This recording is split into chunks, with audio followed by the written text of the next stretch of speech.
बिस्मिल्लाहिर्रहमानिर्रहीम। आज problem number 9 हम करने लगे हैं। इसमें लिखा हुआ है जनरलाइज द फॉलोइंग ट्रांजैक्शंस। इन ट्रांजैक्शंस को जनरल में हमने रिकॉर्ड करना है। 2015 का ये डाटा दिया गया है। मई फर्स्ट का लिखा हुआ है started business with cash 600,000। 6 lakh से कारोबार शुरू किया तो कैश हमारे पास आया। एसेट होता है, एसेट जब बढ़ता है तो डेबिट होता है, तो कैश काउंट हो गया डेबिट 6 लाख से। और कैपिटल जो है वो कारोबार में जो है वो 6 लाख ही कारोबार में कैपिटल आया है, क्योंकि कारोबार में ये जो 6 लाख आया है कैश वो मालिक लेके आया है। तो 6 लाख से कैपिटल अकाउंट को हमने क्रेडिट कर दिया। देखें, कैपिटल जब बढ़ता है तो क्रेडिट होता है, और एसेट जैसे कैश है वो जब बढ़ता है तो डेबिट होता है। नरेशन लिखी जाएगी बिजनेस स्टार्टेड विद कैश, के बिजनेस स्टार्ट हुआ कैश के साथ। सेकंड मई की ट्रांजैक्शन है deposited cash into bank. Bank में 400,000 जमा करवाए, तो बैंक वाला एसेट तो हमारा बढ़ जाएगा, लेकिन कैश वाला एसेट कम हो जाएगा। तो एक एसेट बढ़ेगा, एक एसेट कम होगा। एसेट जब बढ़ते हैं तो डेबिट होते हैं, घटते हैं तो क्रेडिट होते हैं। तो हमारा बैंक अकाउंट वाला एसेट 4 लाख से बढ़ गया, लेकिन कैश वाला जो एसेट है वो 4 लाख से कम होगा। नरेशन लिखी जाएगी कैश डिपॉजिटेड इनटू बैंक, की कैश जो है वो बैंक में जमा करवाया गया, डिपॉजिट करवाया गया। 7 मई की ट्रांजैक्शन है bought goods by cheque 150,000। 1.5 lakh की चीज़ें खरीदी और पेमेंट जो है वो थ्रू चेक की गई।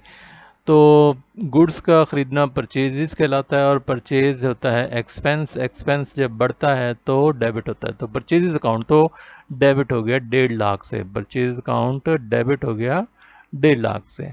और पेमेंट चूंकि हमने उन गुड्स की परचेज की चेक के थ्रू की है, तो हमारा जो बैंक वाला एसेट है वो एसेट वो कम हो गया, कम हुआ। कम होने पे एसेट क्रेडिट होता है, तो बैंक अकाउंट हमारा क्रेडिट हो गया 1.5 लाख से। तो इसकी नरेशन होगी गुड्स परचेज बाय चेक, कि हमने गुड्स परचेज की चेक के थ्रू।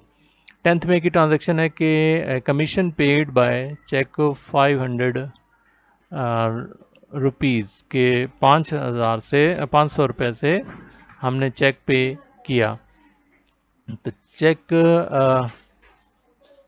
हमने कमीशन एक कारोबार का एक्सपेंस होता है, एक्सपेंस बढ़ता है तो डेबिट होता है। तो डेबिट किया हमने किसको, कमीशन अकाउंट को हमने डेबिट किया, क्योंकि कमीशन एक एक्सपेंस है। चूंकि हमने पेमेंट चेक के थ्रू की है, तो चेक के थ्रू पेमेंट करने की वजह से हमारा बैंक वाला एसेट कम होगा। एसेट जब कम होता है तो क्रेडिट होता है, तो बैंक अकाउंट क्रेडिट हो गया 500 रुपीज़ से। नरेशन लिखी जाएगी commission paid by cheque, commission pay किया गया चेक के थ्रू। और लास्ट हमारी ट्रांजेक्शन है कि interest received on bank deposit ₹250 कि हमारे बैंक में डिपॉजिट पड़ा था, उस पे बैंक ने हमें 250 रुपीज़ इंटरेस्ट दिया। तो हमारा गोया कि बैंक वाला जो एसेट है वो बढ़ गया, बैंक में जो पैसा था वो बढ़ गया। बैंक में ये एसेट जब बढ़ता है तो डेबिट होता है, तो बैंक अकाउंट हमारा 250 से डेबिट किया जाएगा। और चूंकि ये इनकम हुई है, इनकम किस वजह से ये इंटरेस्ट के नाम पे हुई है, इंटरेस्ट इनकम है, इनकम जब बढ़ती है तो क्रेडिट होती है। तो इनकम इंटरेस्ट अकाउंट को हमने क्रेडिट किया 250 रुपीज़ से। और नरेशन लिखी जाएगी interest received on bank deposit, कि हमने इंटरेस्ट रिसीव किया बैंक डिपॉजिट पे। तो ये थी जी आज की हमारे प्रॉब्लम के सॉल्यूशन, और उस पर डिस्कशन हमने की है। बहुत सिंपल आसान सा एक ये प्रॉब्लम था, और इस प्रॉब्लम के बारे में आई थिंक कि आपको चीज़ें समझ आ गई होंगी। और वीडियो को लाइक करें, चैनल को सब्सक्राइब करें। वीडियो को देखने का बहुत बहुत